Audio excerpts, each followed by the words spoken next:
बच्चों, let's read the question. Question है, आपको 3 कॉलम्स दिए हुए हैं यहाँ पे, कॉलम 1, कॉलम 2 एंड कॉलम 3, और इसमें कुछ कुछ स्टेटमेंट्स दी हुई हैं। आपको करेक्ट ऑप्शन सेलेक्ट करना है FeOH थ्राइस सोल के लिए। ऑप्शंस हैं आपके पास, तो ओनली करेक्ट ऑप्शन सेलेक्ट करना है। तो ऑप्शंस हैं 13Q, 41Q, 13R, 44S। Select क्या करना है? करेक्ट ऑप्शन सेलेक्ट करना है। तो सबसे पहले अगर इस क्वेश्चन के की कॉन्सेप्ट को डिस्कस करते हैं, तो यहाँ पे की कॉन्सेप्ट क्या है आपका? FeOH थ्राइस ही है। अब FeOH थ्राइस किस टाइप का सोल है, ये हमारा कॉन्सेप्ट है। देखो, FeOH थ्राइस में क्या होता है ना, Fe+3 आयन का एक्यूमुलेशन हो जाता है, मतलब ये एक पॉजिटिवली चार्ज्ड सोल होती है। ये एक पॉजिटिवली चार्ज्ड सोल होती है क्योंकि इसमें पॉजिटिव चार्ज का एक्यूमुलेशन हो रहा है। अब अगर आप मैचेस देखो 1 बाय 1, देखो इसी पे ही सारा आपका कॉन्सेप्ट बेस होने वाला है, यही पॉजिटिवली चार्ज सोल के कॉन्सेप्ट पे ही सारे कॉन्सेप्ट बनेंगे। तो अगर ऑप्शन बाय ऑप्शन देखें तो ए ऑप्शन देखते हैं 1 3 Q। करेक्ट ऑप्शन सेलेक्ट करना, याद रखना। 1 है पॉजिटिवली चार्ज सोल, बिल्कुल पॉजिटिवली चार्ज सोल तो ये है ही है। देन थर्ड से मैच कर रहे हैं, coagulation value of Na2SO4 MgCl2 से ज़्यादा होगी। तो देखो यहाँ पे क्या है ना, ये एक पॉजिटिवली चार्ज्ड सोल है, इसको कोगुलेट करने के लिए हमें क्या चाहिए होगा? एक नेगेटिव आयन चाहिए होगा। इसको कोगुलेट करने के लिए हमें एक नेगेटिव आयन चाहिए होगा। तो अगर MgCl2 एंड Na2SO4 में से देखें तो Na2SO4 में SO4 2- आयन है और MgCl2 में Cl- आयन है।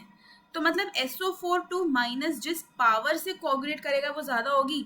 तो मतलब इनका जो कोगुलेशन पावर का ऑर्डर होगा वो तो कुछ इस तरीके से होगा कि MgSO4 की कोगुलेशन पावर ज़्यादा होगी। MgSO4 की कोगुलेशन पावर ज़्यादा हो जाएगी क्योंकि SO4 MgSO4 नहीं, Na2SO4 सॉरी, ये क्योंकि SO4 2- हम Na2SO4 के केस में कंसिडर कर रहे हैं और Cl- हम MgCl2 के केस में कंसिडर कर रहे हैं। अभी थर्ड वाला हम कंसिडर कर रहे हैं, राइट। तो यहाँ पे देखोगे तो सल्फेट आयन का कोगुलेशन पावर ज्यादा है ना, क्योंकि इसका चार्ज ज्यादा है, जितना ज्यादा चार्ज होता है उतना ज्यादा कोगुलेशन पावर होता है, according to the Hardy Schulze rule, है ना। अब जितनी ज्यादा कोगुलेशन पावर, अगर कोगुलेशन पावर को मैं Cp लिख दूं तो उसके इनवर्स में होता है कोगुलेशन वैल्यू Cv, क्योंकि कोगुलेशन वैल्यू क्या होती है कि कितना अमाउंट, कितने मिलीमोल्स आपको इलेक्ट्रोलाइट डालना पड़ेगा कोगुलेशन करवाने के लिए। तो अगर आपकी पावर कम है किसी आयन की तो ऑब्वियसली उसका अमाउंट ज़्यादा डालना पड़ेगा, तो इसलिए कोगुलेशन वैल्यू बढ़ जाएगी। तो इनके बीच में इन्वर्स रिलेशनशिप होता है। तो अगर अगर SO4 2- की कोगुलेशन पावर ज़्यादा है तो ऑब्वियसली इसकी कोगुलेशन वैल्यू कम होनी चाहिए। मतलब अगर हम देखें तो Na2SO4 की जो कोगुलेशन वैल्यू है वो कम होनी चाहिए MgCl2 से। ये कोगुलेशन वैल्यू की बात हो रही है अब यहाँ पे। तो थर्ड वाला जो हमारा है ना, ये गलत हो जाएगा। कोगुलेशन वैल्यू Na2SO4 की ज्यादा नहीं होगी, MgCl2 की ज्यादा हो जाएगी, क्योंकि उसका अमाउंट हमें ज्यादा चाहिए होगा। तो ये वाला मैच हमारा यहीं पे गलत हो गया, क्यू तक बढ़ने की जरूरत ही नहीं है। बात करते हैं बी की। तो बी में क्या हुआ, 4 जो है 1 से मैच हो रहा है और Q से मैच हो रहा है।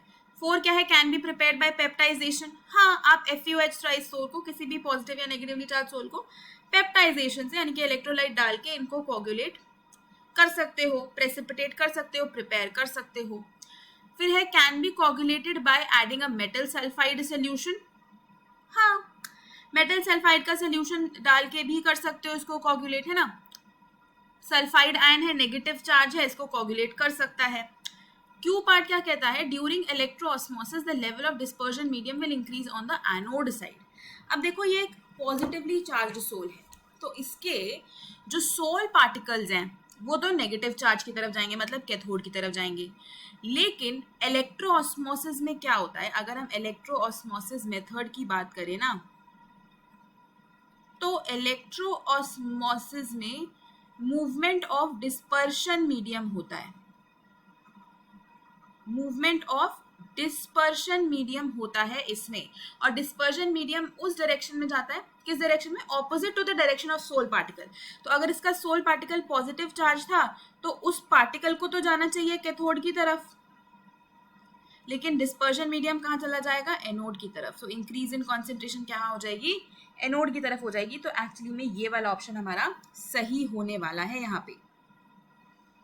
अब बात करते हैं सी की। तो सी में क्या है, 1 पॉजिटिवली चार्ज्ड सोल है, बिल्कुल है।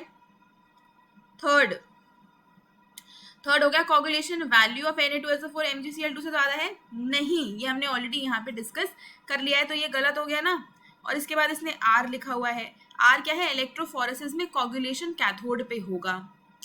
अब इलेक्ट्रोफोरेसिस में क्या होता है, सोल पार्टिकल का मूवमेंट होता है, यहाँ पे तो आपका सोल पार्टिकल ही मूव करेगा।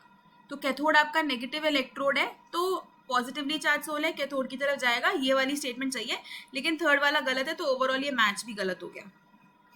डी की बात करते हैं। तो डी में आपका है 4 से मैच हो रहा है, ठीक है, और वो एस से मैच हो रहा है। फोर्थ क्या है, can be prepared by peptization, बिल्कुल हो सकता है।